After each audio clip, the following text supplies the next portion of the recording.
Good morning to all the viewers. So last session we have discussed it regarding income escaping assessment and stretch assessment.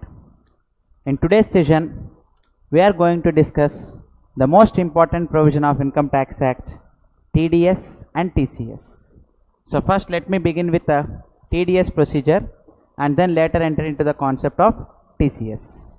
So beginning with the provisions of TDS, this is the procedure I have specified to you. First thing to be made is deduction of TDS. Here we are going to discuss section 192 to 196 when the TDS has to be deducted. And number 2 regarding no deduction. If form 15GH is being submitted, what is the procedure for submitting them in online?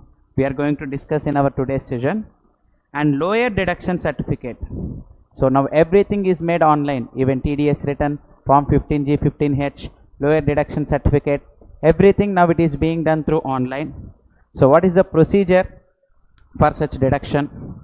And next, after deduction, payment to the government in different challans. ITNS 281 is generally challan we are going to use.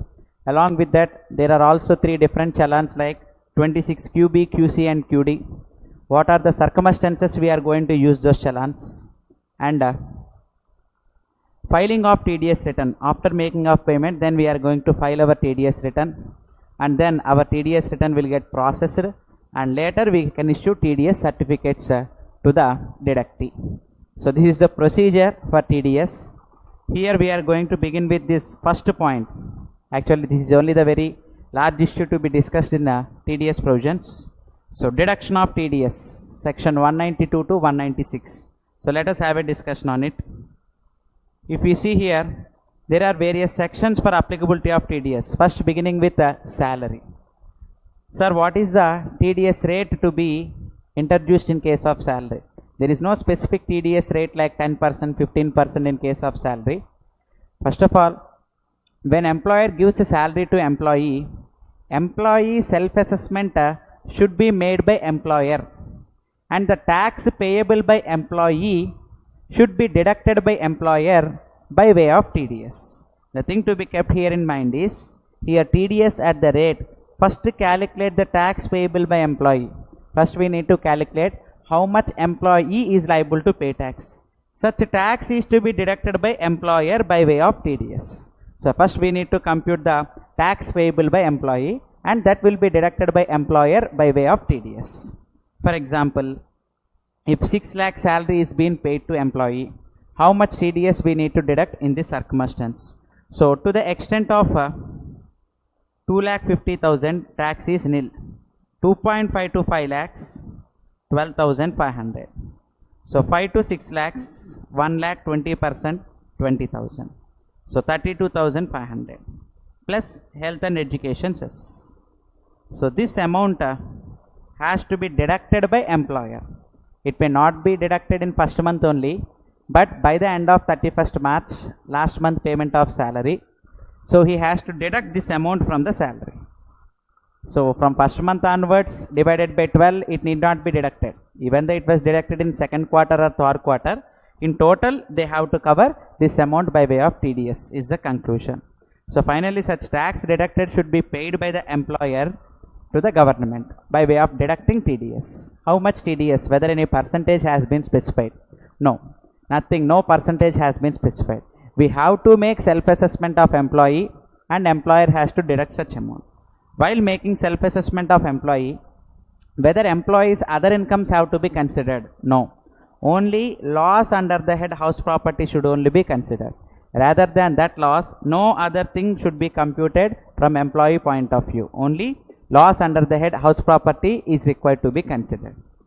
And then the employer shall take the above particulars into account while calculating the TDS. What are the particulars he has to obtain is, except loss under the head house property, nothing need to be considered. But generally employees claim HRA as exemption. House rent allowance, they can claim exemption under section 10 subsection 13A generally in case of employees. So in order to get such exemption, they need to submit the PAN of the landlord if rent amount exceeds 1 lakh. So to the employer they need to submit the PAN of the landlord And if leave travel concession is being taken, evidence of expenditure. If interest on housing loan is being claimed, then name, address and PAN of the lender. If you remember, interest under section 24 in case of income from house property is allowed in all the cases.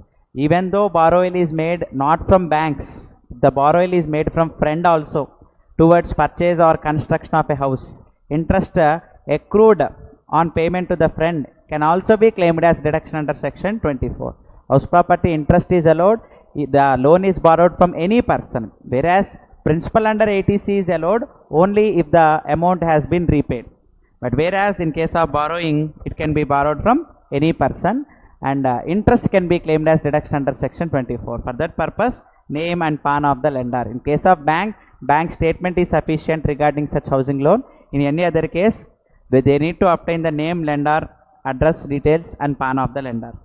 And ATC to ATU, if they are going to claim any deductions, employee, evidence of investment, LIC, tuition fee, such evidence should be submitted to the employer, and employer taking into while computing the total income, he considers the requirements submitted by employee, and employee tax payable will be computed by the employer. Such employer is going to deduct TDS based on that. So here, threshold limit, the salary itself does not exceed 2,50,000, then no need to deduct TDS at all. In case of senior citizens 3 lakhs, in case of super senior citizens 5 lakhs, this limited as usual. So coming to the next issue, by this I have discussed section 192 TDS deduction and its procedure. Now before continuation my discussion, first let me clarify some issues regarding applicability of TDS provisions. Coming to next section 192A. Coming to 192A, we are dealing with applicability. First we have completed section 192. Next coming to 192A, premature withdrawal from RPF. Because if we invest in RPF, he must be in employment for 5 years. If a withdrawal was made within 5 years, if withdrawal is made due to illness, there are certain exceptions. Rather than keeping out such exceptions, generally within 5 years, if amount is withdrawn from RPF, in such a case, it is taxable in the hands of the recipient. So generally withdrawal from RPF is exempt under section 10, but premature withdrawal from RPF is taxable if withdrawal is made within 5 years. In such a case, TDS at the rate 10% has to be deducted if withdrawal amount exceeds 50,000. If PAN is not submitted, then MMR will be deducted. So generally PAN has to be submitted in this case. Generally in other cases, if PAN is not submitted, 20% will be deducted. But in case premature withdrawal from RPF, PAN has to be submitted. So this is a discussion regarding premature withdrawal from RPF. From RPF, this RPF concept I have already discussed in day 2 while dealing income chargeable under the head salary. I have given certain exemptions on withdrawal from RPF, SPF, RPF, URPF, PPF. We have discussed on that session. And in this, the thing I am going to conclude here is withdrawal from RPF within 5 years, if it exceeds 50,000, then TDS shall be deducted at the rate 10% is the conclusion. Okay. So next coming to the other thing, section 193, interest on securities. Generally, if debenture interest paid by the company does not exceed 5,000, then there is no concept of TDS. So in all other cases, when a company, private or public company, is going to issue debentures, and at the time of making interest, paying interest, if such interest amount exceeds 5,000, then TDS has to be deducted at the rate 10% is the discussion that was considered here. So the thing I am going to give you conclusion is, in case of a company which pays interest on securities issued like debentures, if it exceeds 5,000, 10% TDS has to be deducted. And there are other exceptions also where TDS need not be made, but these are the government securities. If we invest in NSE bonds, the interest can also be claimed as deduction under ATC. First we need to offer under income under the head other sources, and then it can be claimed as deduction. It can also be treated as investment, NSE bonds. So like that, certain government securities, they do not deduct TDS. What the thing that was specified here is interest on securities. But on certain government securities, TDS will not be deducted at all. So what are those? Here is the list, but that list is not useful in our practical life. But for the purpose of practicality, only this amount is useful. So debenture interest, if it exceeds 5,000, TDS has to be deducted under 193. Now coming to section 194. Sir, what I am going to discuss you now is TDS on payment to residents only. What about TDS on payment to non-residents? Sir, we have a separate discussion on NRA taxation.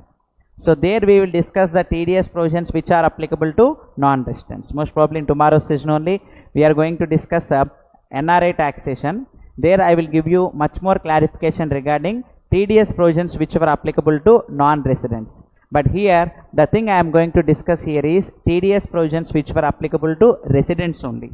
Okay. Now in continuation, coming to section 194, before continuation of section 194A, I would like to clarify one thing to you, that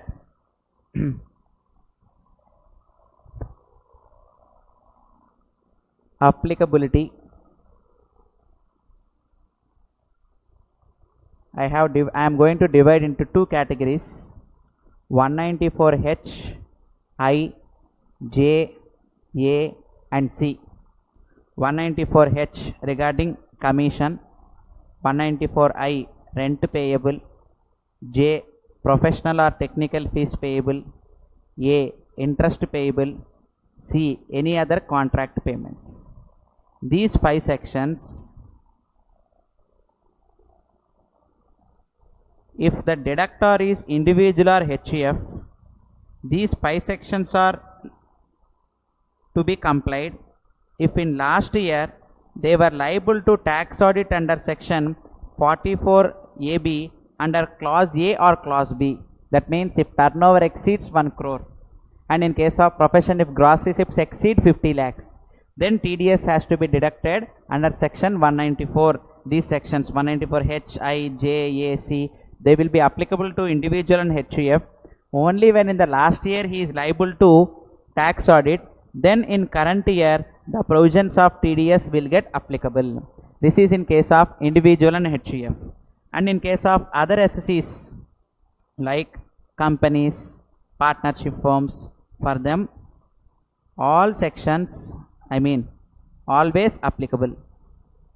For these other persons, these provisions were always applicable. Okay.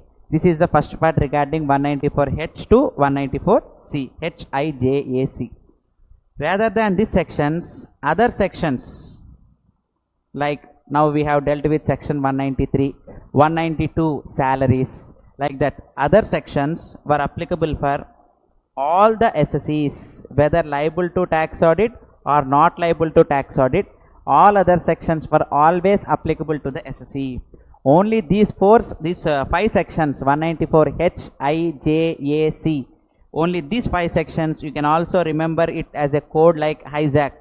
But this is not exact spelling of HISAC, but for remembrance I am going to specify to you that 194H, I, J, A, C, these sections were applicable to individual and HUF only in case in last year if they were liable to tax audit under 44A and B.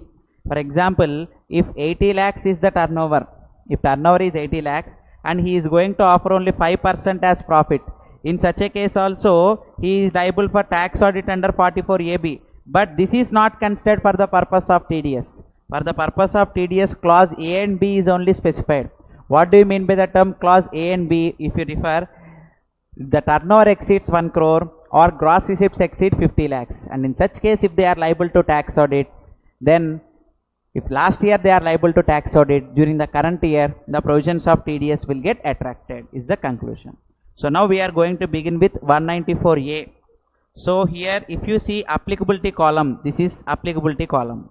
In this applicability column, for individual and HUF, if in preceding financial year they were liable to audit under 44AB clause A and B, then only now 194A will get attracted. How much TDS is required to be deducted here? 10%. Is there any exemption limit? Yes. Generally now banks, in case of senior citizens up to 50,000 of interest, they are not going to deduct TDS.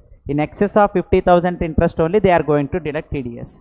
And if bank pays interest to me, so in case of other than senior citizens, if bank pays interest to me, if interest exceeds 40,000, then they are going to deduct TDS under 194A. And other bank accounts like savings interest, current account, generally they do not pay interest. So savings and current account, no TDS is required. Only on time deposits like recurring deposit, fixed deposit, only on time deposits the provisions of TDS will get attracted.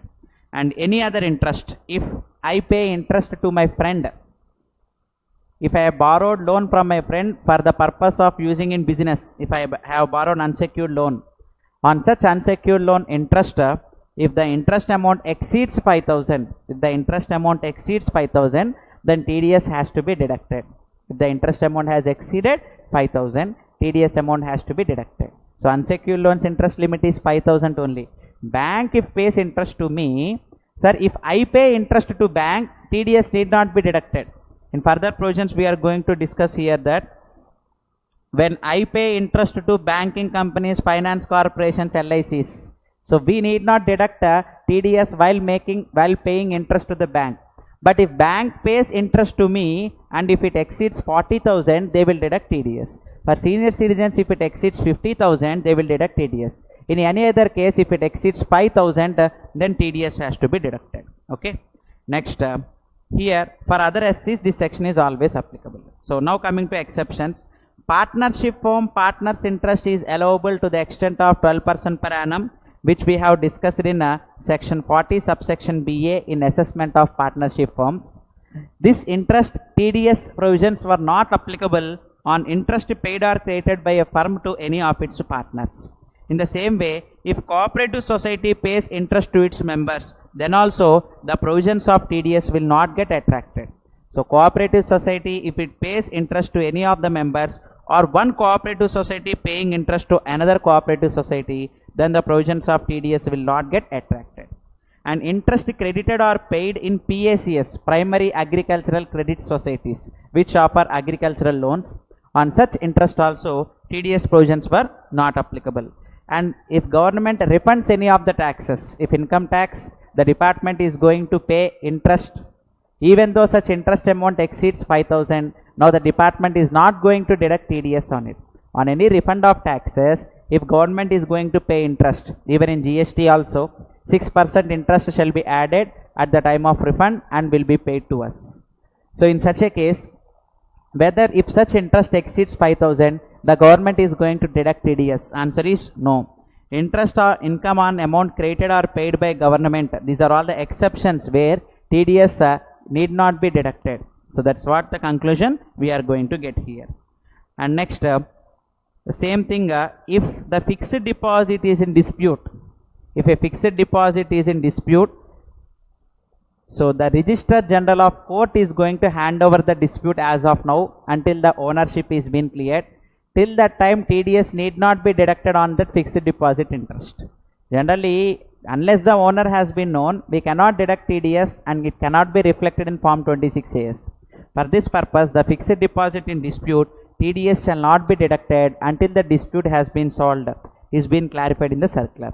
And interest in relation to zero coupon bond. Zero coupon bond interest also, generally at the time of its redemption, the difference of face value and issue price is the benefit to the investor. And on such benefit, TDS will not be deducted on zero coupon bonds is the conclusion. Okay.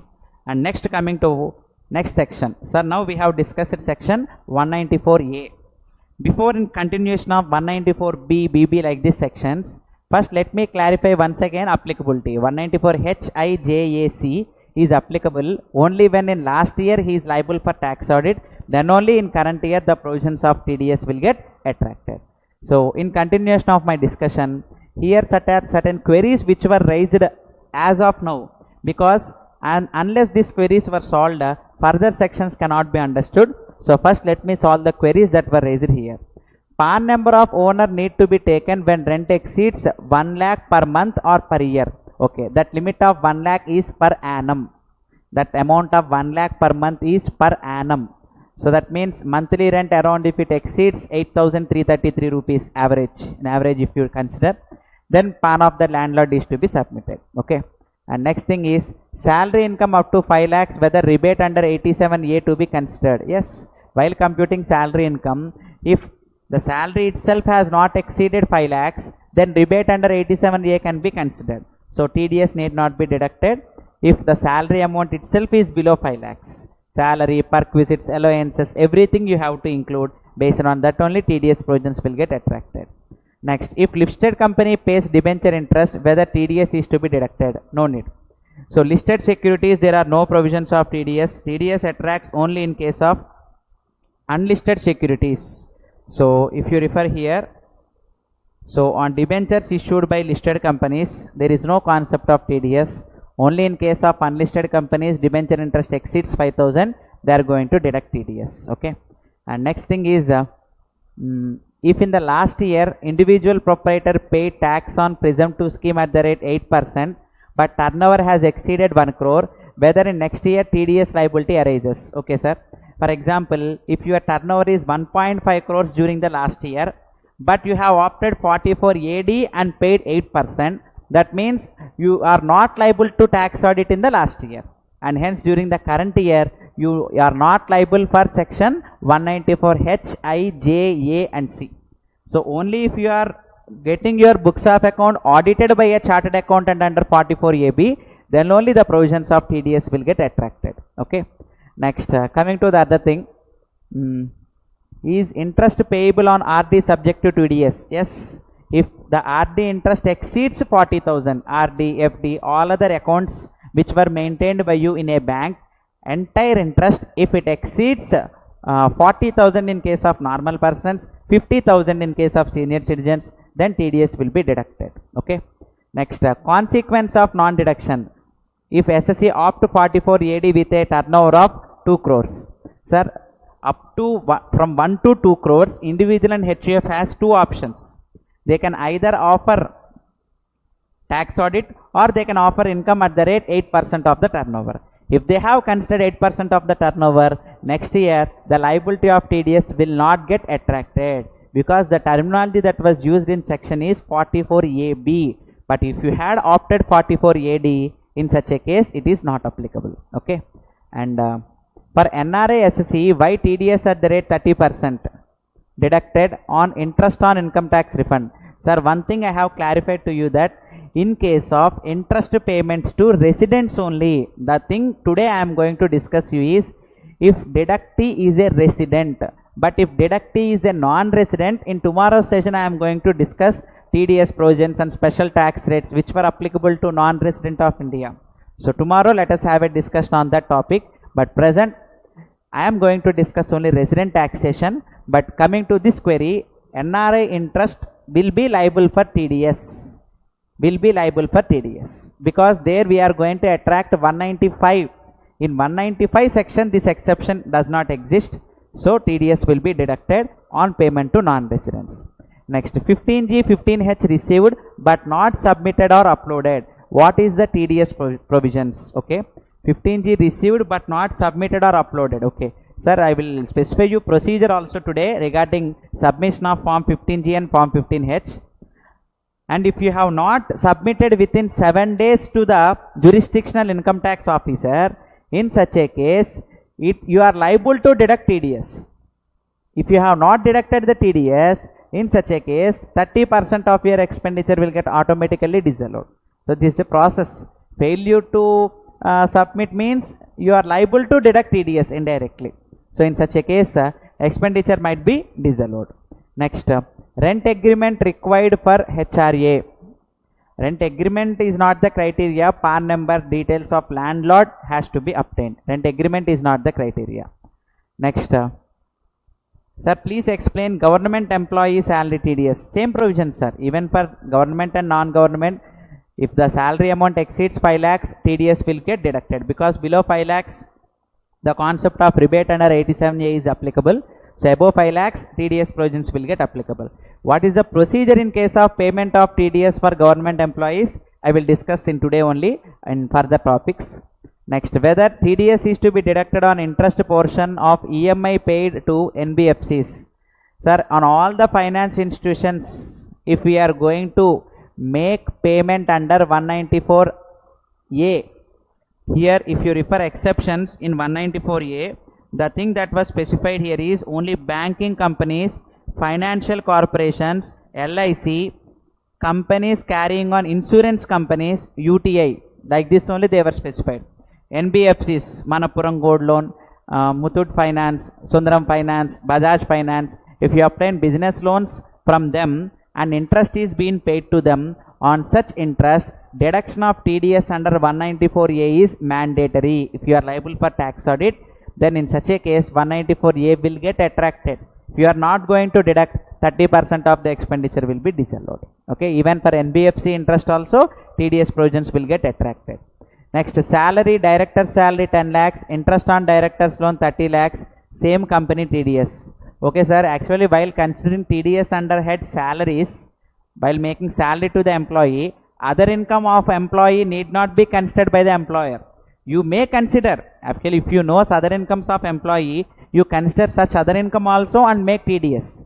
If you do not know other income of employee, in such a case you are not liable to obtain the information regarding other income. Here only salary and loss under house property, ATC to ATU deductions, this information is only to obtained from the employee. So you need not deduct TDS on other incomes of employees. Only on the salary income we are liable to deduct TDS. It is at your discretion that you may include other incomes also. Next, secured debentures, unsecured debentures. So both the cases, sir, whatever may be, if debenture interest exceeds 5,000, TDS has to be deducted. Is the provisions of TDS changed now in the latest budget? If turnover exceeds 1 crore, TDS has to be deducted. Sir, 1 crore exceeding TDS has to be deducted. That's what I have clarified you. 194H, I, J, A, C only, we have to check the limits.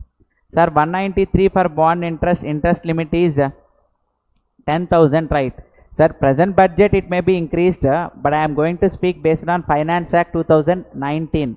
And last 2 days back also, Finance Minister has announced that 25% TDS rate will be reduced. That reduced rate we are not going to discuss now. As of now, we are going to have a discussion regarding Finance Act 2019 provisions only. Next, sir, we are receiving intimation in case we claim rebate under 87A where net income was below 2. Okay, you have to submit rectification request. Okay. What about interest paid to car dealer from whom loan is taken? It may be car dealer or any person, sir. If you are going to claim interest as an expenditure in your P&L account, and if you are liable for tax audit, TDS has to be deducted. If SSC can prove that where no TDS made but party has filed the return, there is no loss of revenue. Let me discuss it in today's session at later point of view, sir. Even though deductor has not deducted TDS, but deductee has offered it as income and paid his own self-assessment tax, since there is no loss of revenue on part of deductor, SSC will not be treated as default. There is an exception. So let me discuss today only at later point of time regarding this. Next, processing fees for loan under 194A. No sir, processing fee does not come under 194A. So for bank payments, I will also show you one circular where any bank guarantee commission processing fee is being paid to bank. We need not deduct TDS on making payment to banking companies. Okay. Next. So by this all the queries that were raised were solved. Calculate on pension on salary. Even on pension also TDS provisions will get attracted. Is employee liable to check genuinity of the house rent? Employee or employer, sir? If in case employer has to obtain the rent payment receipts from the employee. Based on that only they are going to give HRA exemption. Not straight away the rent paid cannot be claimed. They have to submit the expenditure proofs. Okay. So by this, as of now, the queries that were raised were being solved. Now let me continue my discussion, because TDS being a practical issue, many doubts might be arised to all the viewers. I will solve all the queries regarding that, but in a phased manner. So let me continue my discussion now. Coming to section 194B and BB, winning from lotteries and winning from horse races, which is a casual income.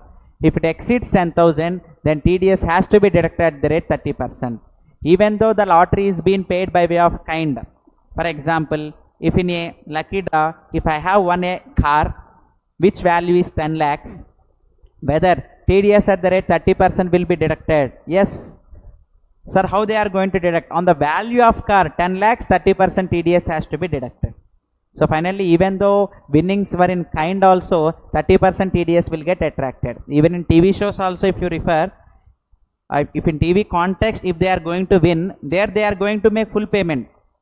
That was on screen only. But whenever off the screen, they will take back the amount and deduct 30% TDS on all the entertainment show, TV contest. Even it may be a Kaun Banega Crorepati also. They were also a casual incomes. Every entertainment shows, every TV contest shall be treated as casual income, where 30% will be deducted. And the thing to be noticed here is they will deduct only 30%. But we, at the time of filing our return of income, we need to pay health and education cess at the rate 4%. Because they deduct only 30%, but actually we need to pay health and education cess on such amount at the rate 4%. 30 into 4% means around 1.2% need to be paid by us at the time of filing return of income. They do not deduct health and education cess. They only deduct 30% TDS. We have to pay health and education cess at the time of filing our return of income. So I think by this 194B and BB were completed. Next, coming to 194C. This is very, very useful aspect. And 194C is the residual section also. Rent we have 194I. Interest we have 194A. Commission we have 194H. Courier charges, no separate section. Advertisement charges, no separate section. So for all these cases, there is a section called 194C. So 194C is a general section. But it will not get attracted for contract of sale. This 194C attracts only for contract of service. Sir, if printing and stationery is being purchased for 40,000, whether TDS is required to be deducted on such 40,000? Answer is no, because printing and stationery is a good. Whether advertisement charges of 40,000 is being paid, whether TDS should be deducted under 194C? Yes, because it is a service. Only on contract of services, this 194C will get attracted. On contract of sale, this 194C will not get attracted. In a simple way, on goods, there are no provisions of TDS. Only on the services, TDS provisions will get attracted. Sir, what about works contract? You might raise the query. In works contract, there will exist both goods and services. If they are going to separate goods value and service value, TDS we are going to deduct only on service value. But if they are not going to separate goods and service value, then on entire amount, TDS will get deducted in case of works contract. So let me show here. Here in 194C, work means advertising, broadcasting, carriage of goods, passengers other than railways. Because on payment to government, if we make any payment to government, TDS need not be deducted. If you remember, 196, there is a section called 196. On payment to government, TDS need not be deducted. So other than railways. So catering services. Sir, if you refer here, manufacturing of a product based on material supplied by customer. For example, if for the purpose of New Year, I need to distribute diaries. In market, I have purchased 1,000 diaries and I have sent it to a printing press and specified them that you need to print my name on such diary. Sir, here I have purchased diaries in the market and handed it to the printing press. In this case, the material is being supplied by customer. What the printing press is going to do is just to print the name on such diary. Whether it is a sale or a service, this is nothing but a service.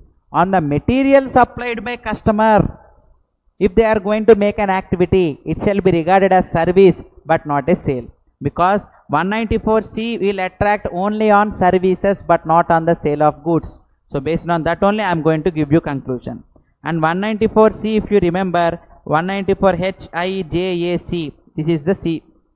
So for individual and HUF, only if in last year they are liable for tax audit, then the provisions of TDS will get attracted. For all other SSCs, this is always applicable. And for government and local authorities, on payment to government and local authorities, so TDS provisions, government also at the time of making payment, if government makes any payment towards advertisement services, government will deduct TDS. So government will have TAN number. Based on such TAN, government is going to deduct TDS. Okay. Next, on payment to individual, that means contractor. or deductee, the person to whom we are going to make payment, if he is an individual, then TDS at the rate 1% has to be deducted. If he is an HUF also, 1% need to be deducted. In any other case, 2% TDS has to be deducted. When single payment exceeds 30,000 or when aggregate payment exceeds 1 lakh, sir, each payment to be considered as 30,000 and aggregate payment to be considered as 1 lakh. So based on that, we have to consider whether 194C attracts or not. In case of works contract, whether 194C will get attracted. Sir, if material component shown separately, then TDS will be deducted on service portion only. But if material portion is not shown, then TDS will be deducted on entire contract value is the conclusion. Okay.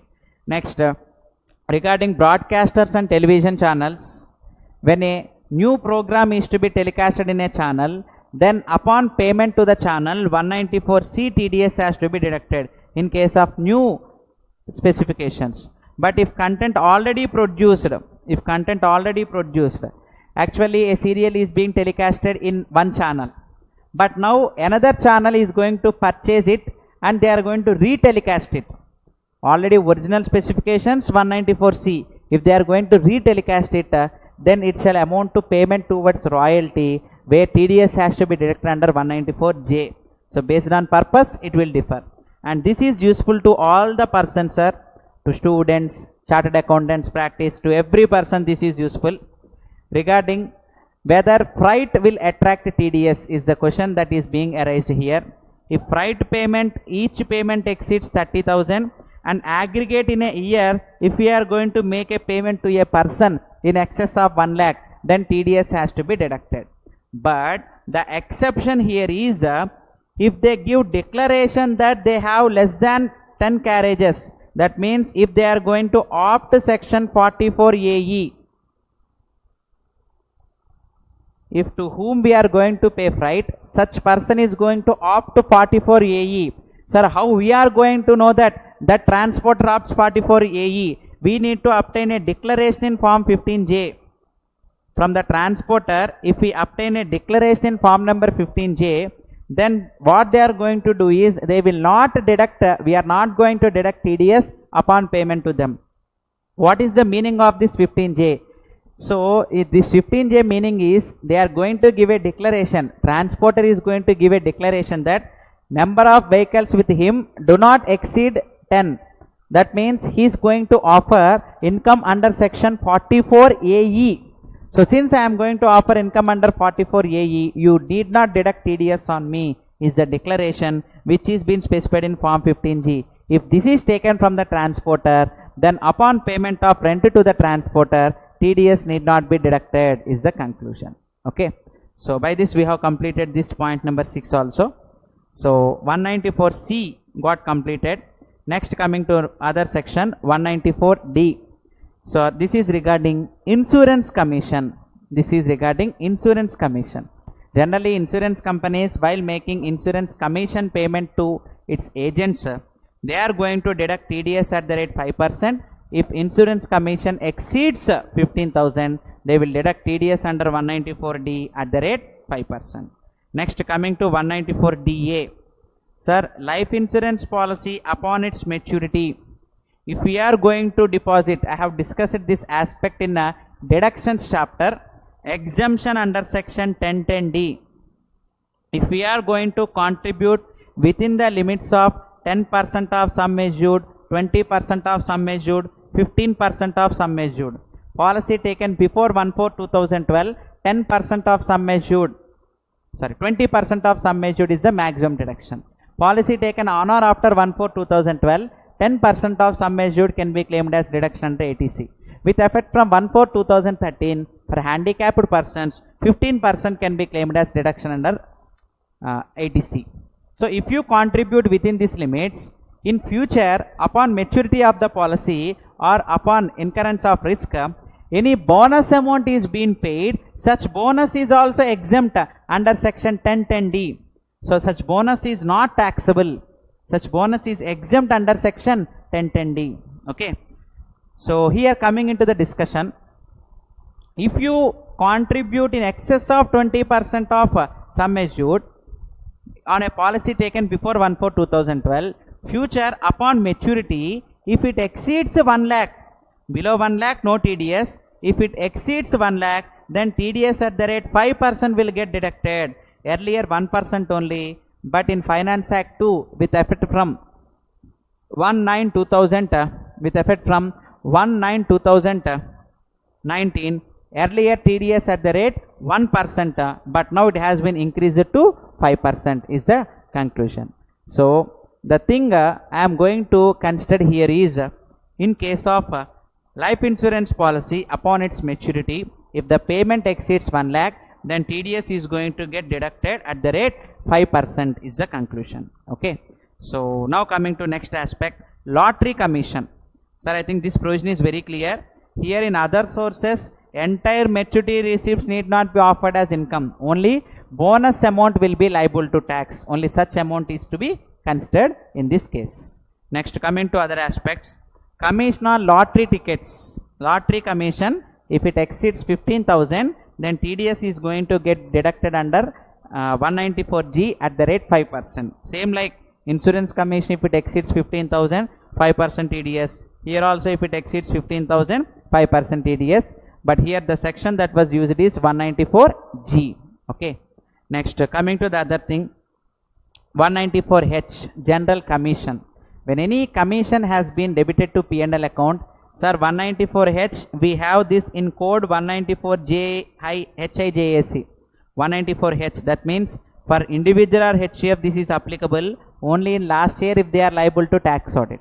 Before beginning my discussion, I have clarified you these 5 sections that they were applicable only if in last year, if they were liable to tax audit, then only during current year they are going to deduct TDS. Okay. So TDS at the rate 5% if commission exceeds 15,000. But if BSNL, MTNL is going to pay commission to its agent, then TDS has not been specified to them. So in the same way, if we are going to make payment to advertising agency, generally in certain cases we cannot advertise directly. For example, I cannot directly advertise in bus stand. I cannot directly advertise in railway stations. In railway stations or bus stand, if we need to advertise, we need to consult advertising agency. We make payment to advertising agency and they make payment to government authorities. In this case, even though we are making payment to advertising agent, direct we are not going to make payment to the government. We are going to make payment to advertising agency. Even though in this case payment is made to agency, TDS will be deducted under 194C only, but not under 194H. If I make direct payment to government and government makes commission to such agent, then government deducts under 194H. Both were different aspects. If I make payment directly to advertising agent, I have to deduct TDS under 194C. But if I make directly payment to government section 196, we should not deduct TDS, and government is going to pay commission to such advertising agent, where government will deduct TDS under 194H. Okay. Next, purchase of securities for stock brokers, shares, derivatives like this. If we are going to purchase and sell securities, in such case on stock broker commission we need not deduct TDS. But commodity broker is different. On certain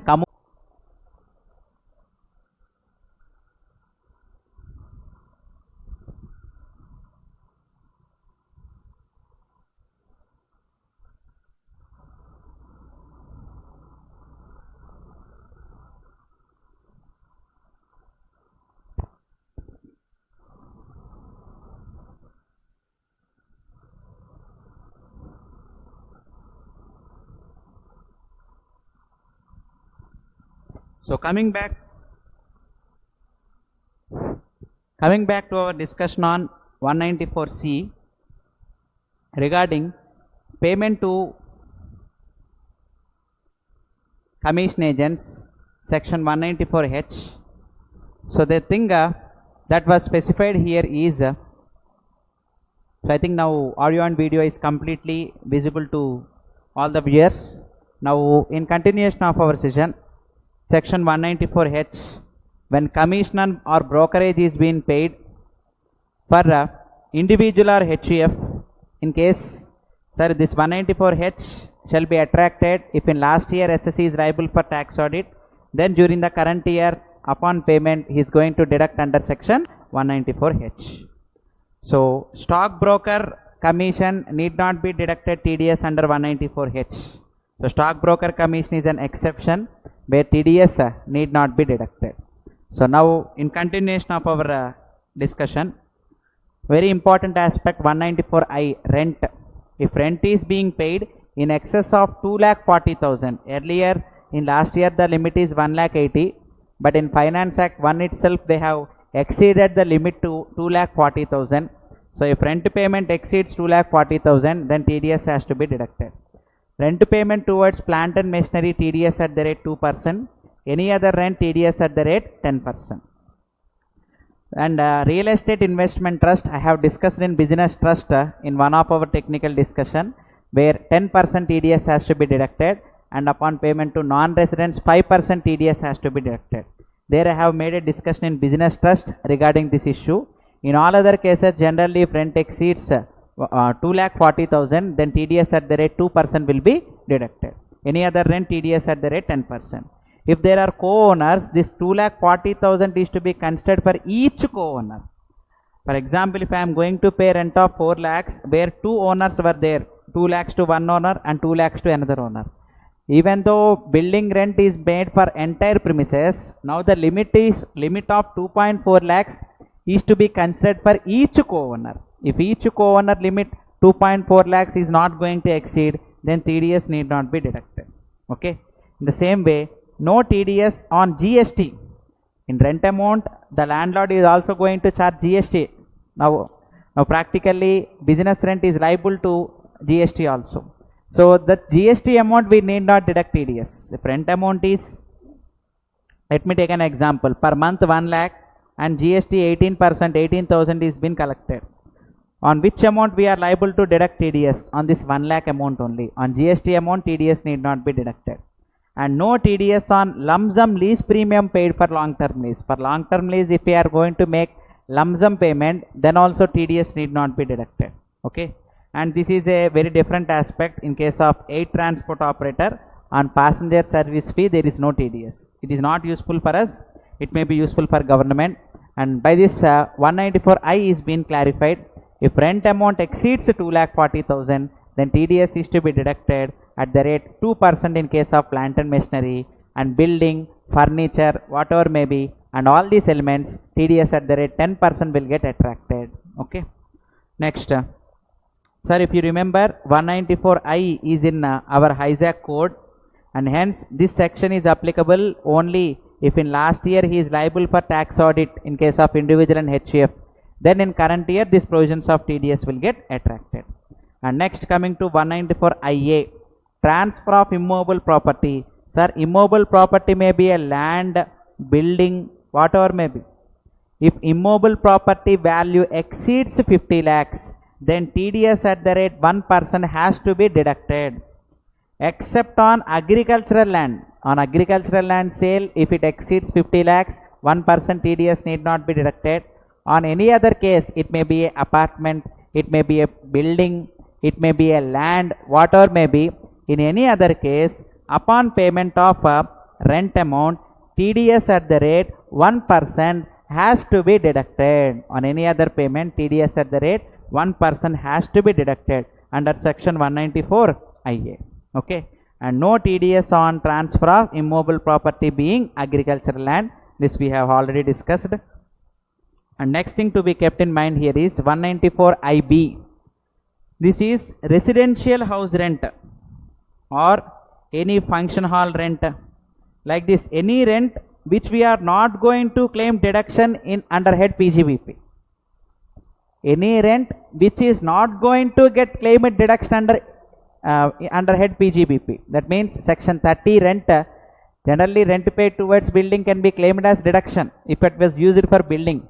But here residential rent or function halls rent, like this, if you are going to make rent towards for personal use, in such a case if rent amount exceeds 50,000 a month, 5% TDS has to be deducted.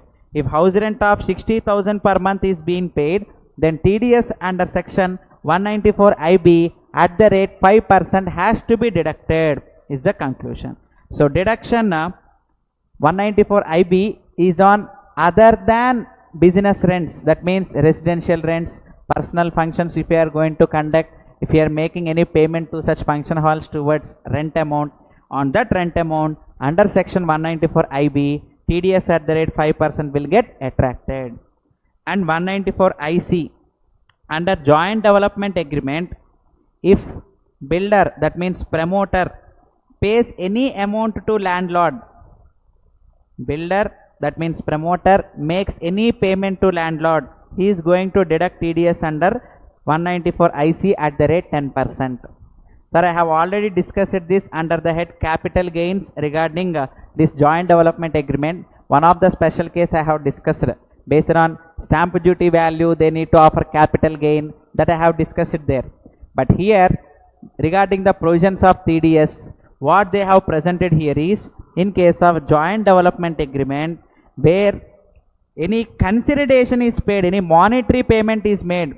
For example, in case of a contract, in total 100 flats will be constructed, 60 flats to landowner, 40 flats to builder.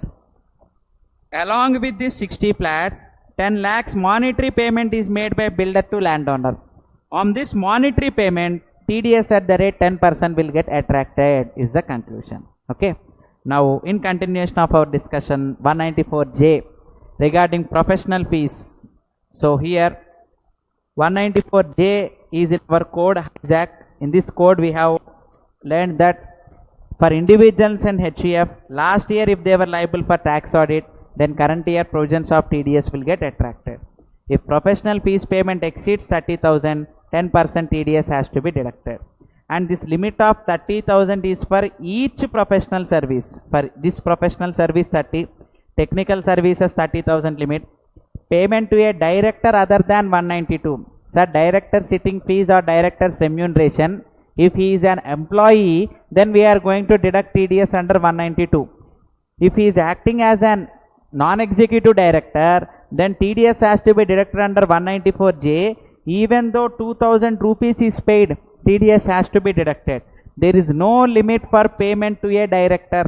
The limit of 30,000 is for professional services, technical services, royalty and non-compete fee. Rather than this, on no other item, that means on director's remuneration being paid, the limit of 30,000 need not be considered. That means TDS has to be deducted in this case is the conclusion. Next, call centers. Call centers are going to deduct TDS at the rate 2%. Very rare case which is not useful to all the people. Professionals means as per section 44 AA, chartered accountants, lawyers, doctors. These are all the persons who were considered as professionals. Teaching, sculpture making, painting, etc. Unless they are notified, they should not be considered as the professionals. And if we are going to purchase a software, sir, software is a good.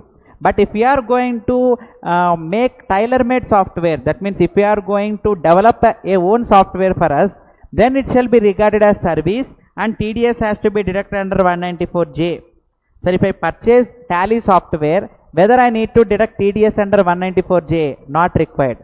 But when we are required is, if there are any modifications to be made, any customization is to be made, they are going to charge us additional fee, and on such additional fee, TDS is required to be deducted under 194J is the conclusion. So this was regarding 194J.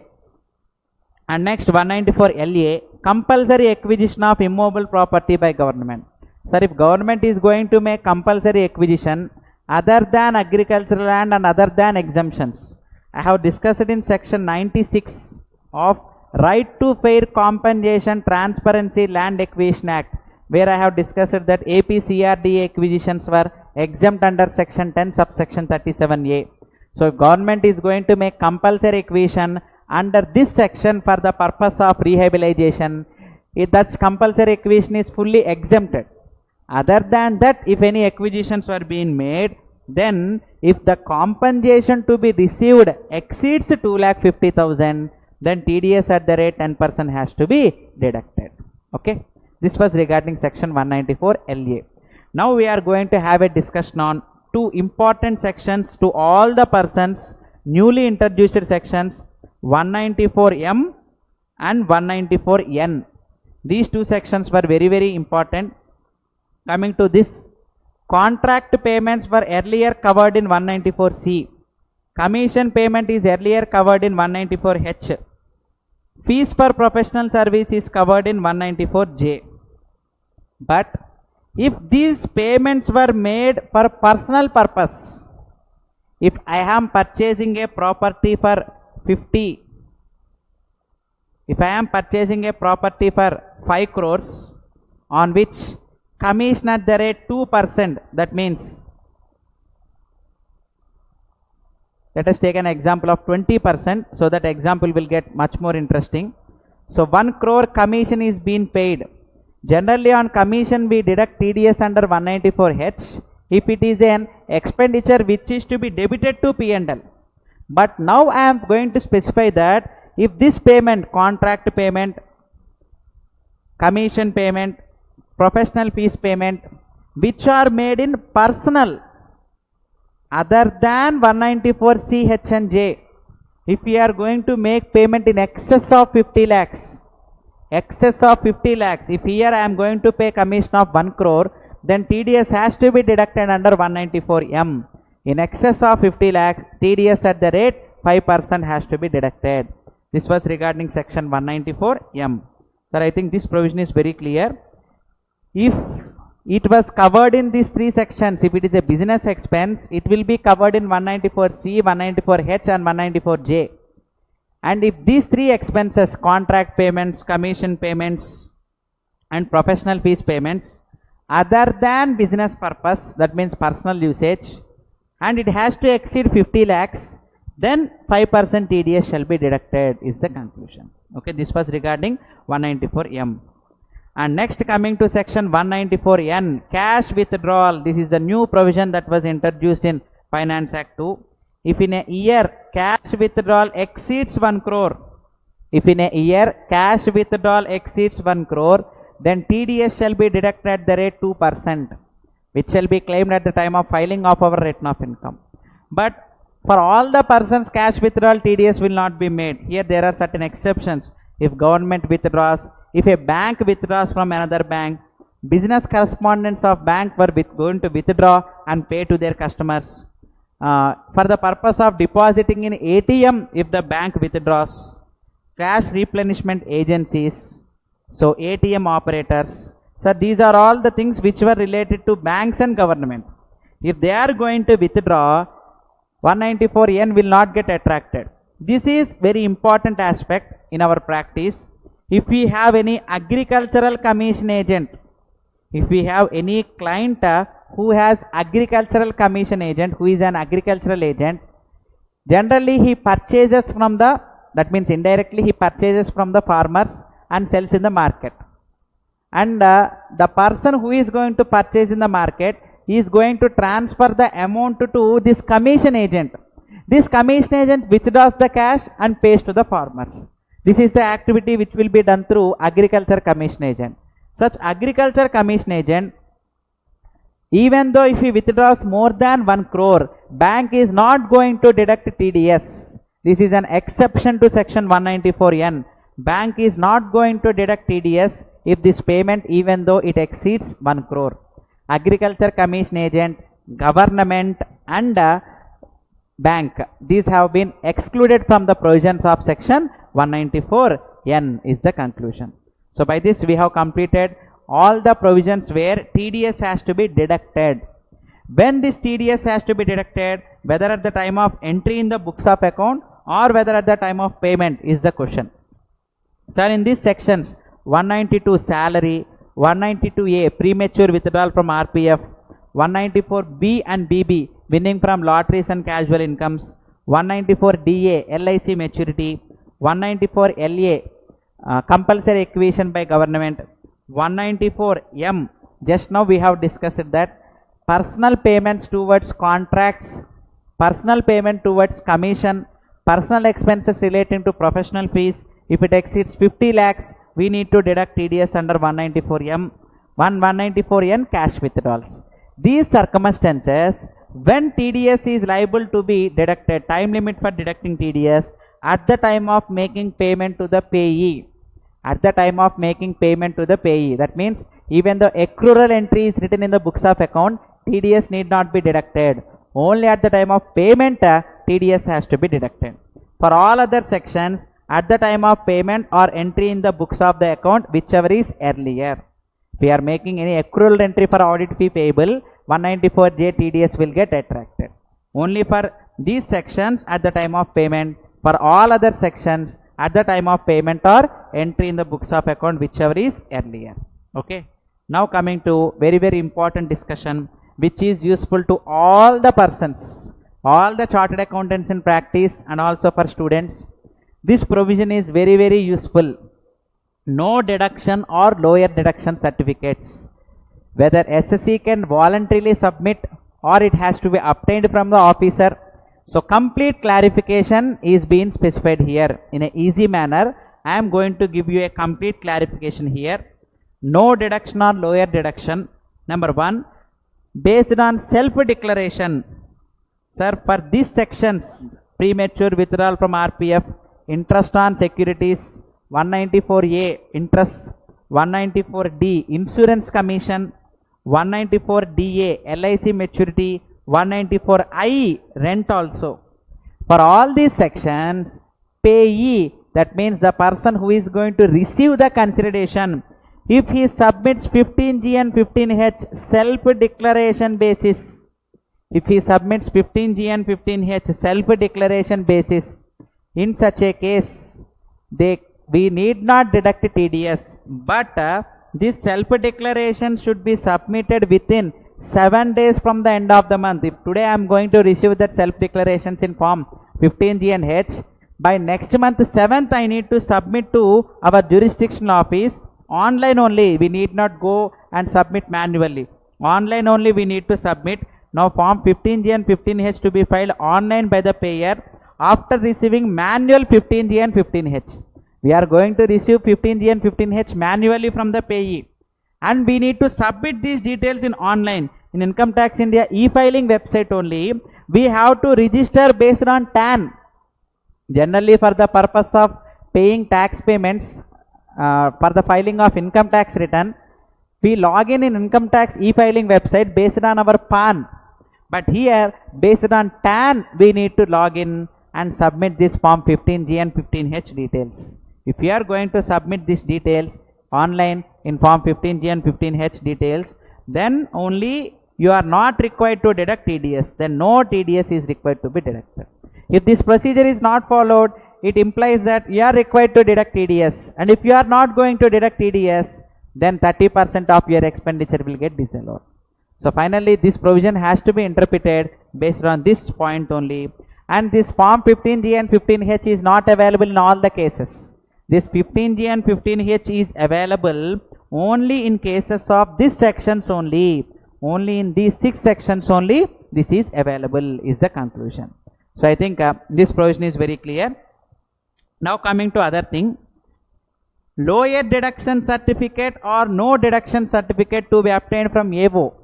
Sir, if for other sections we need a lower deduction or no deduction certificate. For all the sections we have discussed except 194N. For cash withdrawal, AO is not going to give you any certificate. Section 194N is a mandatory section. For all other sections, they are going to give you lower deduction certificate or no deduction certificate. Who is going to give this certificate? Assessing officer is going to give you lower deduction or no deduction certificate in these cases. But you have to make application in this website tdscpc.gov.in. In this website, we have to log in as a taxpayer, not based on our TAN. We have to log in based on our PAN. Who has to log in this? Payee has to request payer that not to deduct TDS or deduct lower deduction. In such a case, they need to submit this requirements in form number 13 in tdscpc.gov.in website, they need to register as a taxpayer and submit form number 13. If you register as a taxpayer after login, we have in services column submission of form 13. There you can make an application to assessing officer for lower deduction certificate or no deduction certificate.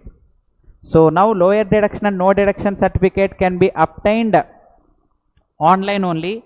How can we obtain this online? On online only we can submit in tdscpc.gov.in form number 13.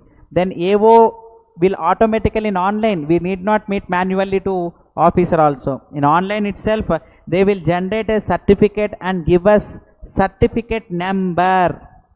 They give us certificate number, and this certificate number has to be written in our TDS return. In our TDS return, we have to mention this certificate number. For lower deduction or non-deduction, if at the time of filing TDS return, if we mention this certificate number, then CPC is going to verify with the number available in department database. If both were same, then there will be no failure on part of the deductor.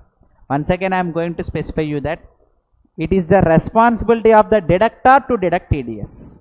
In order not to deduct TDS, what the deductee is required to do is he need to submit self-declaration form 15G and 15H for these sections. In these sections, if he submit form 15G and 15H, based on that we do not deduct TDS. But for other sections, if he need any lower deduction or no deduction certificate, he need to apply in form number 13. Based on that only we are not going to deduct TDS and give the benefit to the payee. So I think this provision is clear. This provision is regarding no deduction or lower deduction under section 197 and 197A. In continuation of our discussion, very important aspects are, on these payments TDS need not be deducted at all. TDS will not get attracted on these payments. Number 1, bank guarantee commission.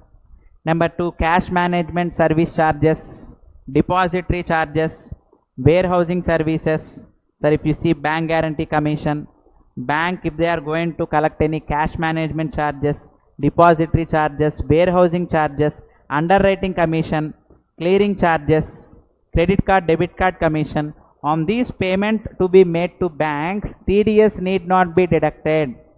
So this is an exception which was specified by way of circular. So TDS need not be deducted in these cases. Okay. Now in continuation of my discussion, section 196.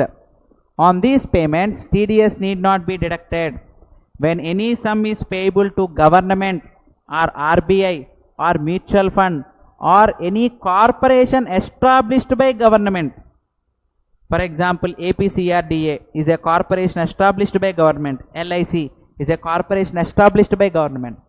So for them, if we are going to make any payments, then what section 196 is going to specify is, you don't deduct TDS on payment to government, RBI and on certain corporations is the conclusion they are going to give to us. And now very important aspects are direct payment. If you are not going to deduct TDS and make direct payment to the deductee, to the payee, in such a case, even though deductor is not going to deduct TDS, but deductee is going to offer it as income. Let me show you here.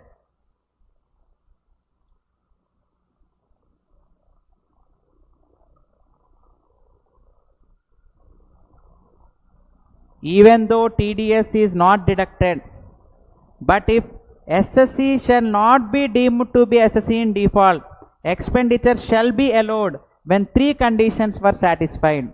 The thing to be noticed here is, sir, once again, sir, this is very important aspect for all the chartered accountants in practice.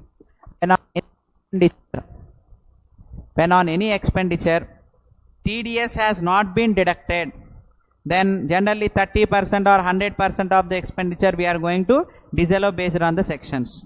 But on these cases, if deductor is not going to deduct TDS, but deductee is going to file his return of income taking into account such income also, and he has paid self-assessment tax, and we need to obtain a certificate from payee chartered accountant in form number 26A. So even though deductor is not going to deduct TDS, but deductee shown it as income, filed his return of income and submitted form 26A, then deductor can claim it as expense. Disallowance shall not be made. But the thing to be noticed here is, current year it will be disallowed and next year it will be allowed if they submit form 26A. Because here it shall be deemed that tax is deducted and paid on the date of filing return of income. On the date of filing return of income itself, it shall be deemed that tax has been deducted in next year. So if any TDS has not been deducted, but deductee is going to offer it as income, what the deductor is required to do is disallow the expenditure in the current year and allow it in the next year if form 26A is being submitted from a chartered accountant. So very important aspects, sir, to all the practice members. So practicing CS, sir, if TDS is not being deducted, generally expenditure will be disallowed. But if deductor is not going to deduct TDS, but deductee has shown it as income, then in such a case also expenditure can be allowed, but disallowed in current year and allowed in next year. That's what the conclusion I am going to give here. So next, in continuation of my discussion, we have completed the direct payment. Once again I will show it to you. Direct payment. In any case, income is not required to be deducted. Income is liable to be deducted in view of provisions of section 191. Proceedings of recovery for tax had to be taken against the assessee. However, assessee himself has paid the tax, this provision will not apply. That means if deductee paid the tax, then they cannot recover it from the deductor, is the conclusion. Now in continuation, sir, very important aspect. Generally, all the taxes deducted will be reflected in 26As. All the transactions which were presented in 26As should be compulsorily offered as income of the assessee, except 194N. Except 194N, because this 194N is the cash withdrawal. If any TDS has been deducted under 194N, it need not be treated as the income of the assessee, because this is a TDS on the cash withdrawal but not on the turnover. Okay. So if you interpret this section, generally all the sums on which TDS is deducted shall be deemed to be income received. All the sums on which TDS is deducted shall be deemed to be income received. But the exception that was specified here is 194N. In case of cash withdrawal, TDS need not be deducted, is the conclusion that was arrived here. Okay. So all the TDS deducted will be reflected in 26As. They can claim it at the time of filing their return of income. So now coming to the payment of TDS. Sir, generally based on TAN number we are going to make the payment of TDS. But in these three sections, 194A, sale of immovable property greater than 50 lakhs, rent to payment greater than 50,000 per month, and contract payments, commission payment, professional fees payment 194M for personal use greater than 50 lakhs. In these three cases, these are the personal expenses where the taxpayer need not obtain TAN. Generally, we need to obtain TAN and pay TDS in form number ITNS. ITNS abbreviation, Income Tax National Security. NSDL website, sir. We are going to pay in form number 281 the tax payment. And in case of salary, we are going to file 24Q. And in case of other than salary, we are going to file 26Q. And later TDS certificate in form 16A. So this is the general procedure to be followed. Filing in form 24-26Q. First we will pay challan based on TAN. And after payment of challan, we are going to file TDS return showing the details of each deductee. But in these three sections, the taxpayer generally do not have TAN. For that purpose, challan cum statement based on PAN is enough. Without TAN, based on PAN itself, we can remit the TDS in these three sections. In 194IA, 194IB and 194M. These are generally 194IA, building which is being purchased. If I am going to purchase a building for 90 lakhs, if I do not have TAN, then how 1% TDS I am going to pay to the government? Since immobile property value exceeds 50 lakhs, 1% TDS has to be deducted. And in this case, this 1% TDS has to be remitted in challan cum statement in form 26QB based on PAN of the transferor and PAN of the transferee. Without TAN, this is the challan and this is the TDS written also. Generally, form 24Q, 26Q, we are going to make payment based on TAN. And then later file TDS returns also based on our TAN number and each deductee PAN number. But in these three sections, challan cum statement in form 26 QB, QC, QD has been suggested. And TDS certificates in form 16B, 16C, 16D has been suggested. Generally, when we are going to file TDS return, quarterly basis we are going to file TDS returns. These are the due dates. Of course, now this due date has been extended to 30th June due to COVID situation. It is a very rare circumstance, but generally we are going to discuss the normal time limits. Generally, this is the normal time limit in case of deduction. But the thing that was specified here is, in these three cases, we are going to deposit based on our PAN number. So, from the end of the month, next month, within 30 days, we need to remit it. Here, challan payment and TDS return both were one and the same. In these forms, both challan payment and TDS return both were one and the same. Generally, what we are going to do is, March month TDS we will deposit on 30th April. In any other months, we will deposit before 7th. But here, in these cases, what the thing that has been suggested is, within 30 days from the end of the month in which TDS is made, for these three forms are applicable for 194IA, IB and 194M. Okay. So, this is the provision, sir. Generally, based on TAN we are going to pay, but for these sections, without TAN also, TDS shall be remitted. Okay. And after filing TDS return, it will get processed. In process, if there are any arithmetical errors, intimation will be issued under section 200 subsection 1. Whether any late fee, 200 per day late fee will be levied. If TDS return has not been submitted within these due dates, then they are going to levy late fee along with interest also. If late remittance has been made, interest shall also be levied. An intimation shall be prepared. Generally, 1 year time limit has been given, but department is not going to wait up to such time. Generally, maximum within 4 days, the TDS return will get processed and intimation shall be issued if any late fee is payable.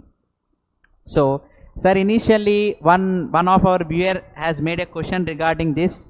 What are the consequences of failure to deduct TDS? If we are not going to deduct TDS, first aspect is disallowance of expenditure. How much shall be disallowed?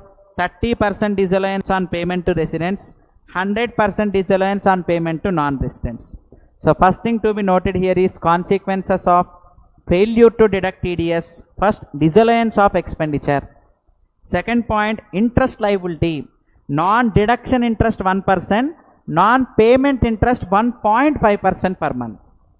So, non-deduction 1% per month, non-payment 1.5% per month has been specified here for non-compliance of TDS provisions. Okay.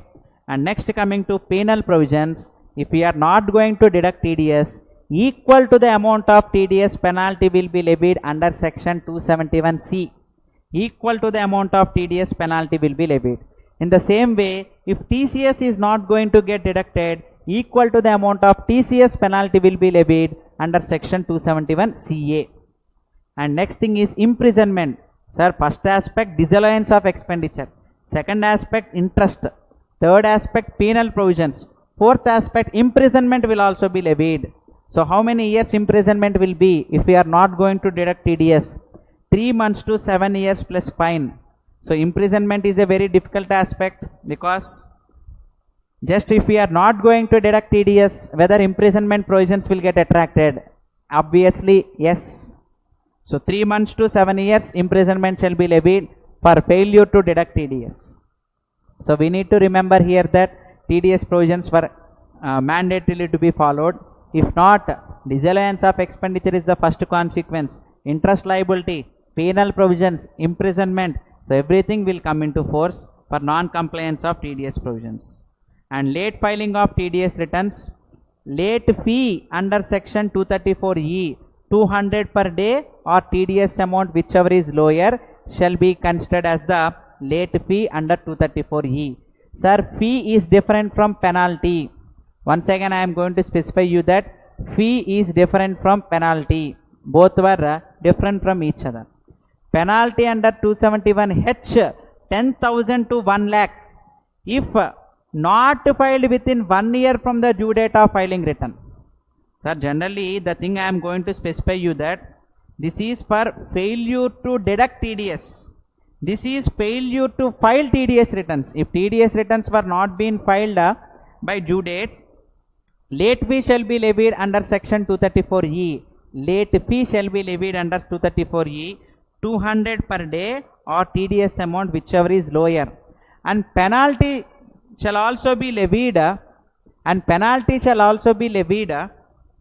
271H 10,000 to 1 lakh penalty shall be levied if TDS return is filed belatedly after 1 year. No penalty under 271H if filed within 1 year. That means 271H penalty shall be levied after completion of 1 year. If we are going to file late filing of TDS returns, then this penalty under 271H shall be levied. Okay.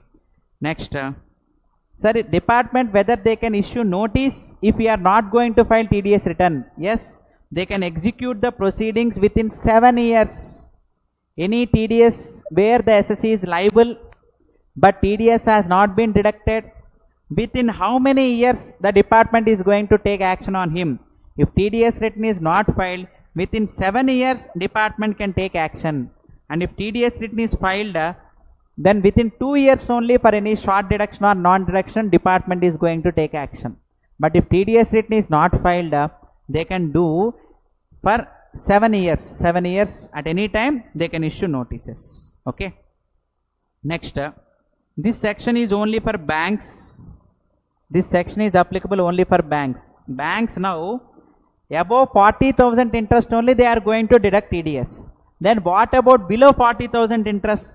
All those interests where below 40,000 exist, no TDS. But the thing they are required to do is in form number 26 QAA, bank has to submit the deposit details to the income tax department in form number 26 QAA. Sir, this provision is applicable only for banks. Generally banks, if interest payment exceeds 40,000, they are going to deduct TDS under 194A. But if interest payment does not exceed 40,000, bank is going to submit our details in form number 26 QAA, our PAN number and interest amount 30,000, 35,000. This will be reflected in our 26AS. It should be offered as income, but TDS will not be there. So on items where bank is not going to deduct TDS, those details shall be submitted in form number 26 QAA by the bank. So this is the provision regarding them. And sir, generally if PAN is not quoted, then highest rate of 20% TDS shall be levied. If PAN is not quoted or wrong PAN is quoted, higher TDS shall be deducted. And in case of government, generally we pay challan in form number ITNS 281. TDS payments we remit in 281 challan. But government, instead of paying in ITNS 21, they can make book adjustment in form 24G. Sir, this provision is available only to the government departments or government hospitals, government education institutions, whatever may be. So they shall disclose the challan details in form 24G. Instead of making payment in 281, they can submit in form 24G. Then BSR code challan number will be generated. Based on that, TDS return will be filed by the government. So the simple thing to be noted here is, instead of making payment by government to government, government can make book adjustment by way of form number 24G. Generally we pay in ITNS 281, but banks a special provision has been constituted by way of form number 24G. So by this we have completed our TDS provisions, and now we have to enter for provisions of TCS. Before entering to the provisions of TCS, so let me solve the queries that were raised here as of now, and then I shall enter into the provisions of TCS also. So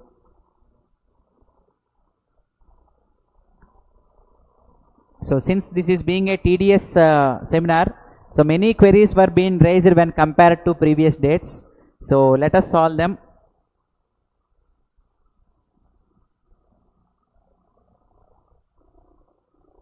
If SSC can prove that where no TDS made but party had filed return, okay, I have already discussed this. Okay.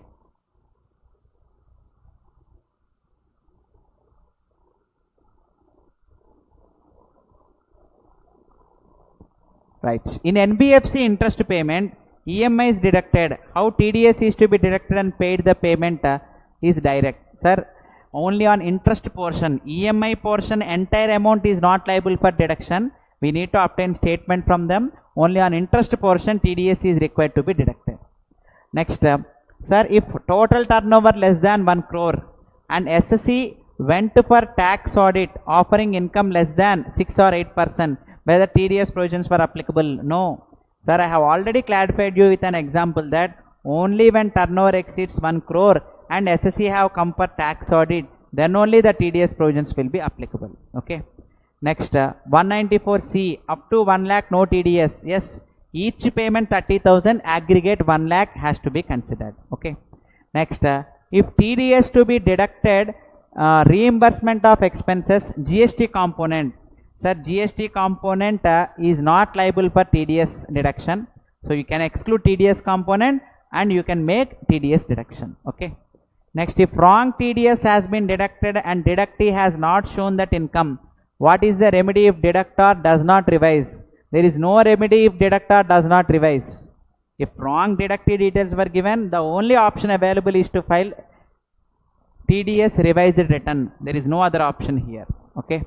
Next, in case of payment of freight to customs house agent, which is in foreign currency on import of goods, whether TDS is required to be deducted? Yes, customs house agent will be covered as 194C contract payments, because we are not going to pay him only commission. For all the services provided by him, we are going to make the payment. So it shall be covered in 194C. When it exceeds 30,000 payment, then you are going to deduct TDS. Okay. Next, whether for reimbursement TDS is applicable? Yes, reimbursement of expenses were also liable to TDS. Sir, many transport companies are just arranging fleet and does not own any vehicle by itself. They are giving declaration for non-deduction under in 15J. Whether declaration is correct? Sir, what the thing I have specified you is in form 194C. Sir, in section 194C, I have already given you that if they have given declaration in form 15J from transporter, it is sufficient on part of the deductor. We do not know whether he has 10 vehicles or more. Based on his declaration only, we are coming to this conclusion. Whether such declaration is correct, we cannot go in depth. Whether we can verify whether he has more than 10 vehicles or less than 10 vehicles, we cannot verify it. We have to go just based on the declaration. Okay. Next, I am supplying to the LIC,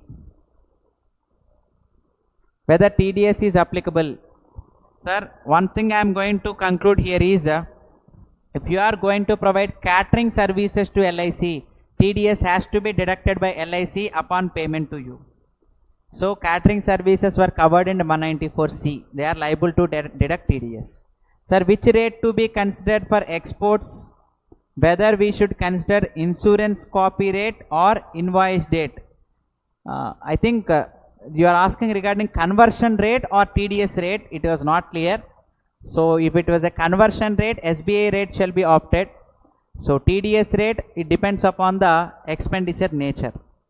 Next, sir, if every year I contribute 10 lakhs as LIC, claim ATC 1.5 lakhs, but 1010D all maturity amount is exempt. Yes, Sir, the thing to be remembered is, even I have not specified you the limit of 1,50,000. I have specified you the limit of 10%, 20%, 15% of sum assured. Above such sum only it is taxable.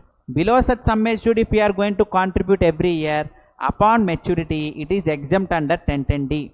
1.5 lakhs limit is not the criteria here. Okay.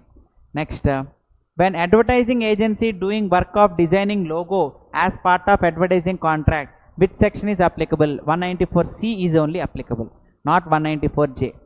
Next, how will they deduct TDS on kind? They will collect from the person who has won it. If I am going to win a air conditioner or washing machine in a contest, which value is 1 lakh, they will give me washing machine and AC, and they are going to collect 30,000 from me. In case TDS to be deducted in kind, they accept the money from the person who is going to win it. If I pay 30,000 and take 1 lakh of gift, or else the context who is going to conduct, they can bear 30,000 on their own, or else generally they will collect from us and pay it in kind. So in case of kind, on value we need to deduct the TDS. Okay. Next, sir,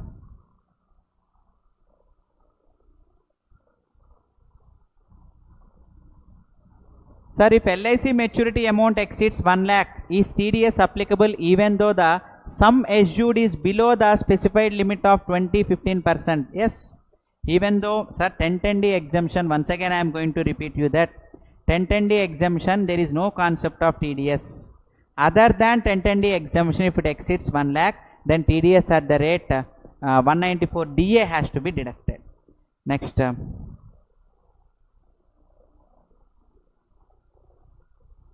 any GTA agents are not allowing vehicles in there, simply they arrange vehicles from outside and provide declaration. If we deduct TDS, more than 10 vehicles provided. Sir, if you deduct TDS, it's the best option. If you should not deduct TDS, we need to obtain declaration in Form 15J. It is only the basis available. We cannot go in depth more than that. Okay. Next, 194 IA, agricultural land means both rural and urban. Yes, both rural and urban. In agricultural land, if it exceeds 50 lakhs, TDS need not be deducted. Okay. Next, in case TAN number is obtained by individual, whether TDS is compulsorily deducted. So TAN is not the criteria. 194 HIJAC, tax audit is only the criteria. Next, TDS under section 194 on property exceeds 50 lakhs. For each co-owner or aggregate? No, each aggregate 50 lakhs. Here property has been specified, not owner. If there are two owners of the property and consideration payable is 60 lakhs, each owner 30 lakhs, whether TDS is required to be deducted? Yes. In 194 IA, focus is on property, whereas in 194 I, focus is on rent paid to each co-owner. So 194 I, limit of rent is for each co-owner, but 194 IA, each property has to be considered there. Okay. Next, TDS under section 194 on property exceeding. Okay, completed. Sir, if individual assessment 1920 is not tax audit, then no TDS provisions for current year. Yes, for individual, if in last year he is not liable for tax audit, current year TDS provisions need not be attracted. Okay. Even though current year he is tax audit, last year he is not a tax audit SC. In current year need not make, but next year he need to comply with TDS provisions. Okay. Next, sir, if what the expenditure is both personal and business purpose, whether it comes under 194M or 194C, we need to divide how much under 194M and how much under 194C. We need to divide and apply it. Next, sir, exemption under 194N, is there any exemption given to fishermen who bought fishes from their fishermen? If they were registered under APMC, Agricultural Producing Marketing Committee, then it was covered in exception, or else TDS will be deducted.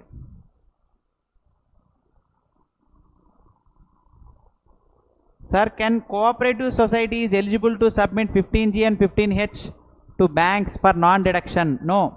Sir, this generally 15G, 15H, if you See the intention of 15G, 15H. Income has not exceeded basic exemption.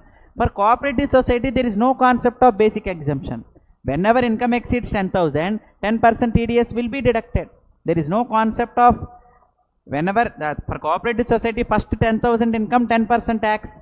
10,000 to 20,000, 20% tax. Above 20,000, 30% tax. That means society is always liable to pay tax. Even though they claim deduction under 80P also, on payment to societies, TDS will get deducted. 15G, 15H is not applicable. The thing they are required to do is, if they claim deduction under 80P, they have to obtain lower deduction certificate. They may obtain lower deduction certificate from assessing officer. Based on that, you can come for lower deduction or non-deduction. So, trust is having exemption certificate. Bank is deducting TDS even exemption certificate. What to do? You go and argue with bank. You have to argue with bank and specify them that we have lower deduction certificate. Such certificate number should be updated in the bank portal. Then only they will not deduct TDS, or else they will deduct TDS. You have to file your return of income and claim it as refund. Next, when deductees submit 15G, 15H to deductor during financial year or at the end of the year. Sir, each month, next month 7th itself, we need to submit 15G, 15H online. Each month, even March month also, by April 7th, it needs to be deposited. Can SSC deduct TDS on audit fee provision when he does not know who will do audit after 6 months from the end of the year? Okay, sir, audit fee provision, we need to know who is the deductee.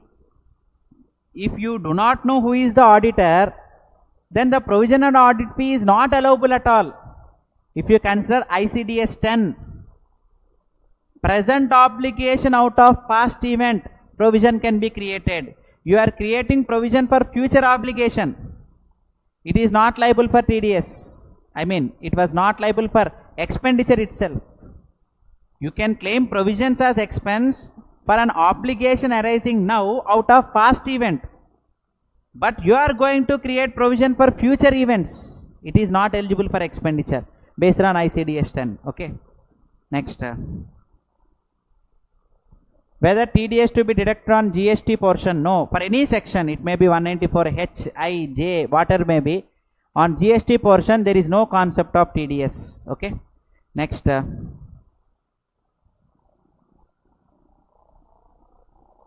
Sir, form 15G and 15H available for NRI? No. Sir, tomorrow I will discuss regarding non-resident taxation provisions. So, for them, deduction shall be made under 195. For them, there is no concept of submitting form 15G and H. I will discuss you it in next session. And next thing is, landowner can't offer capital gains till flats sold by him. What is the position of TDS on monetary consideration?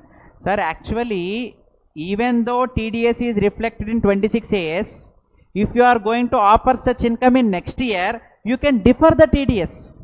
So, in this case, if monetary consideration promoter has deducted TDS under 194 IC, then the thing you are required to do is you defer such TDS credit to next year. Next year you claim it. Okay. Right. Next. Sir, TAN can cancel if not required. Process. You need to submit your jurisdiction officer and surrender your TAN number. Next. Sir, is 194 IC applicable for TDR purchased by builder? No. Only on monetary consideration paid under joint development agreement it is applicable.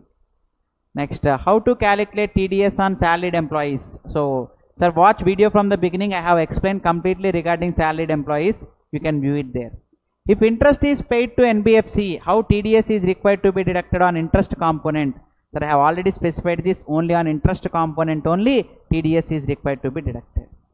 What rate on non-refundable security deposit? 10%. If it is a rent which is a non-refundable deposits, advance rent, TDS will get attracted. On advance rent also TDS will get attracted. Not at the time of set off. If you refer, I have specified you time of TDS provisions, time limit for deducting TDS. If you are going to make advance rent, at the time of payment itself is earlier here. Whichever is earlier, we are required to deduct TDS, and hence on advance rent also TDS will get attracted. Next, Form 15J is required to be uploaded. No need. Only Form 15G and H to be uploaded.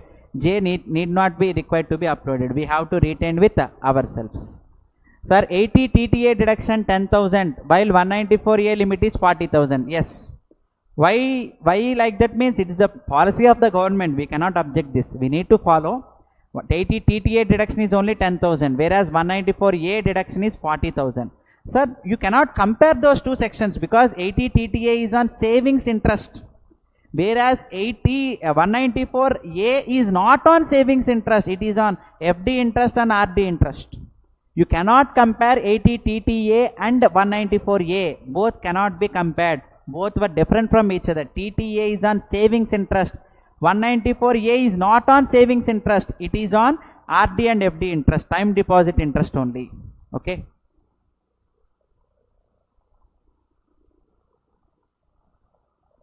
Whether IT department can collect our bank account details automatically every year and compare with bank accounts on scrutiny cases. Sir, it is at your discretion whether you provide details to the department. You can provide challans to them. You can provide bank statement to them. Directly, how they collect TDS directly from us. So it depends upon the case. Based on complete facts, we have to give suggestion in that case. And okay, so by this all the queries that were raised as of now has been solved. Now let me enter into the provisions of TCS and then we shall conclude our session. One more thing here is rent hardship allowance to slum dwellers. So nothing, 2,40,000 limit is common for one and all. Next, please explain what is Form 26QB. I have already specified you that here. I have already explained. You can go back to the video and watch again. Form 26QB is regarding transfer of immovable property greater than 50 lakhs. Whether TDS credit can be deferred to next year. Yes, it can be deferred to next year. Okay. Sir, I maintain books of accounts on cash basis. Whether TDS credit can be deferred. Yes, you can credit TDS to next year also. Charitable trust, whether they can apply for 15G and H. No. They have to apply for lower deduction certificate. Charitable trust cannot submit 15G and H. Okay. So all the queries that were raised were solved. Now let me enter into the concept of TCS and close the issues. So coming to the issues of TCS, TCS will get attracted on incomes. Generally on expenses we deduct TDS, and here on incomes we collect TCS. On expenses we deduct TDS and on incomes we collect TCS. Both were different from each other.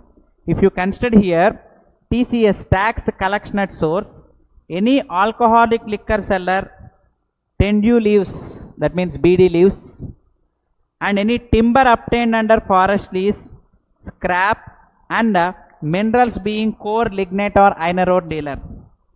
Sir, these are the sellers.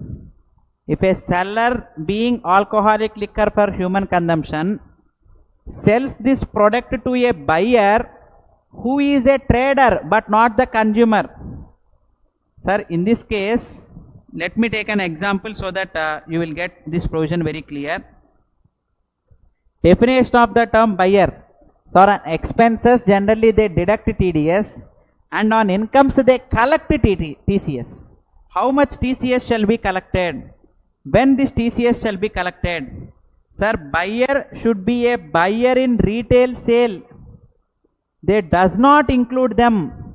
That means seller business purpose, buyer also for business purpose, who is a trader who purchases them and sells back.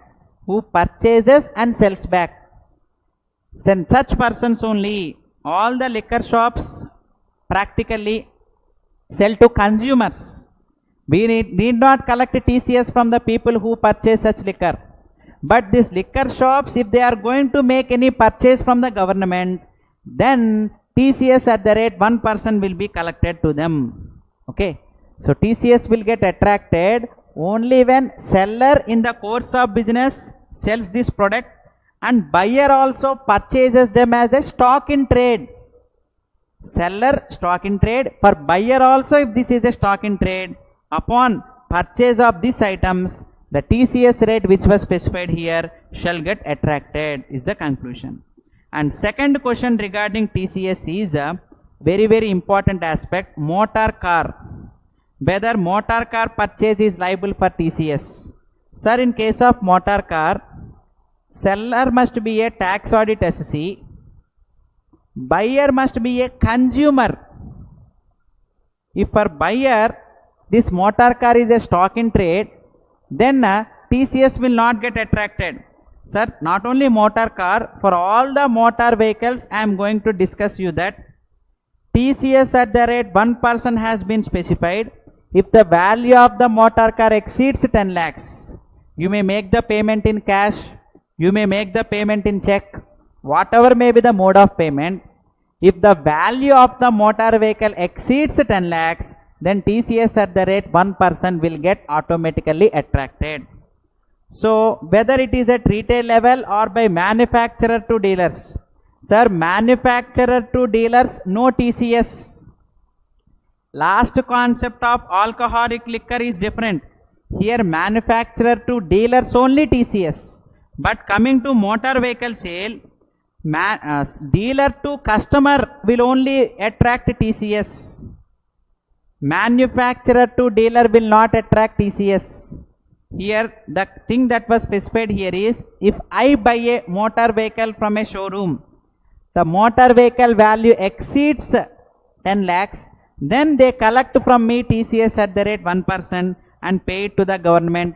It will get reflected in 26 AS, and at the time of payment of my taxes, I can claim such a TCS as credit. Same as TDS, TCS can also be taken as credit. And in case of luxury cars, sir, here luxury car, normal car is not the criteria, petrol, diesel, whatever may be. If car value exceeds 10 lakhs, TDS has to be deducted. But if purchase is made by government department, then there is no TCS. TCS will get attracted only if buyer is a consumer for personal use. Okay. Next, personal use or business use also. If a partnership firm purchases a motor vehicle or individual purchases a motor vehicle for business use, since he is a retail consumer, he is purchasing not for reselling purpose, and hence TCS at the rate 1% will get deducted. The thing to be noted here is, if from any motor vehicle dealer, if we are going to purchase a motor vehicle above 10 lakhs, and whether we may use it for our business or for our personal use, above 10 lakhs motor vehicle will get attracted TCS. Okay. Next, TCS at the rate 1% will get attracted. Whether it is applicable for individual, yes, for all the sellers. If motor vehicle is stock in trade and he is a tax audit SC, in such a case, if buyer is a customer, consumer, but not a dealer of motor vehicles, if buyer is a consumer, then TCS at the rate 1% will get collected. Whether the payment may be made in cash or check, whatever may be the mode of payment, TCS will get attracted is the conclusion. So TCS collection has to be collected during the month and remitted during 7th of the next month, and after that filing TCS return, and everything is same as TDS provisions only.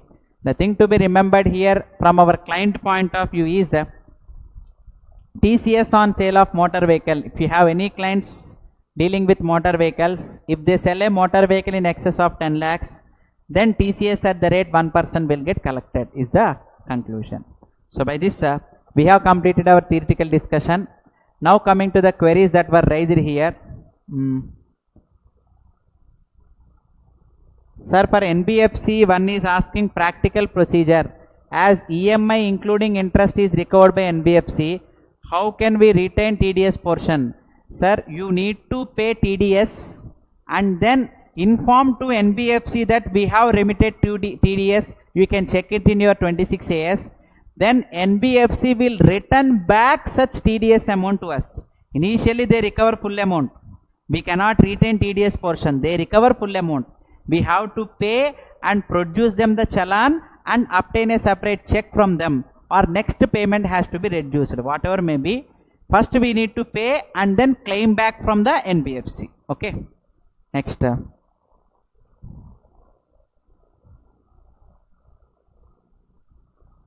194A in joint holder, who pays TDS? Sir, both PAN if you submit, they deduct proportionately. If you submit only one PAN, based on one PAN only they will deduct. It is at your discretion whether you disclose or not. Contractor supplying electrician to a company, 194C or 194J. 194C has to be attracted, not 194J. They do not come under professionals definition. Notified professions only 194J will get attracted. Landowner can't offer capital gains till flats sold by him. Sir, I have already specified you here that you defer TDS credit. You cannot claim refund. You defer TDS credit in joint development agreement. If on monetary consideration 194 IC TDS has been deducted, you defer TDS credit to next year. Whenever you are offering capital gain, up to that year you can defer the TDS credit. I have already specified this. Whether TCS on jewelry? No, there is no TCS on jewelry. Only on motor vehicles now. Now there is no provision on TCS of jewelry. Sir, director salary 10 lakhs, same company paid 30 lakhs as interest. Sir, I have already clarified this provision. I have already asked this question earlier. Only on salary payment only we are required to deduct TDS. You may consider other incomes also, but it is not mandatory. Next. Sir, I own one car. I am not a dealer in car. I want to sell my second hand car for 20 lakhs. Whether I need to collect TCS? Sir, one thing I have specified here is, seller being tax audit SSE is only required to collect TCS upon sale of the motor car. So if you are liable for tax audit, then you need to collect TCS at the rate 1%. Okay. TDS on port charges. Port charges 194C will get attracted. Next, when a vehicle is purchased for personal use, can we claim TCS in ITR as prepaid tax? Yes, we can claim it as TCS credit can be claimed even though purchased for personal use. TDS on payment of utility bills. Sir, I have already specified in section 196 that any payment to government is not liable for TDS, and hence on current bills we need not deduct TDS. Is there any mechanism with IT department to know about undeclared bank accounts in ITR? No sir, this is a separate procedure you are going to ask. This is not a discussion to be made in public. Actually, is there any mechanism with IT department to know? You need to approach them. So this is not any public discussion to be made here. What topic will you cover in class 15 international taxation? Wait for 15th day. There you will know arms and price provisions. We are going to have a discussion there. Technical services TDS 194C or 194J. 194J. Fees for technical services will be covered in 194J. Next, 194IA applicable if land is purchased from municipal corporation auction. Yes, sir, if you are going to make payment to any person, if you make payment to government, then there is no TDS. If you make payment to local authority, TDS has to be deducted because they have PAN. Government do not have PAN. Local authority will have PAN. Based on that, we can deduct TDS. Okay. Next.